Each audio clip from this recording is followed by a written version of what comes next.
காஞ்சிபுரம் மாவட்டம் உத்திரமேரூர் பகுதியில் ரூபாய் 95 லட்சம் மதிப்பிலான அரசு திட்டப்பணிகள் நிறைவடைந்து பொதுமக்களின் பயன்பாட்டிற்காக திறந்து வைக்கப்பட்டுள்ளன. இது குறித்த செய்தியை பார்ப்போம். உத்திரமேரூர் வட்டத்திற்குட்பட்ட மதுர், சிறுவினாயூர் மற்றும் எஸ் மாம்பாக்கம் கிராமங்களில் கனிம வள திட்டத்தின் கீழ் ரூபாய் 45 லட்சம் செலவில் கட்டப்பட்ட 2 மேல்நிலை குடிநீர் தேக்க தொட்டிகள் மற்றும் நாடக மேடை ஆகியவை மக்கள் பயன்பாட்டிற்காக திறந்து வைக்கப்பட்டன.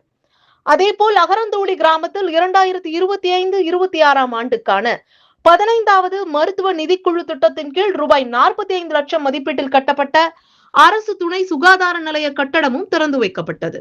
மொத்தம் ரூபாய் 95 லட்சம் மதிப்பிலான அரசு திட்ட பணிகளை உத்திரமேரூர் தொகுதி சட்டமன்ற உறுப்பினர் முனிரத்தினம் திறந்து வைத்து அப்பகுதி மக்களிடம் அடிப்படை வசதிகள் மற்றும் வளர்ச்சி பணிகள் குறித்து கேட்டறிந்தார்.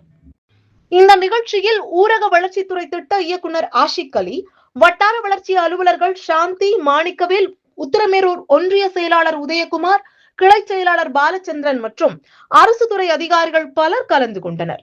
உத்திரமேரூர் பகுதியில் அடிப்படை வசதிகளை மேம்படுத்தும் நோக்கில் மேற்கொள்ளப்பட்ட இந்த அரசு திட்ட பணிகள் பொதுமக்களுக்கு பயனளிக்கும் என அதிகாரிகள் தெரிவித்துள்ளனர்.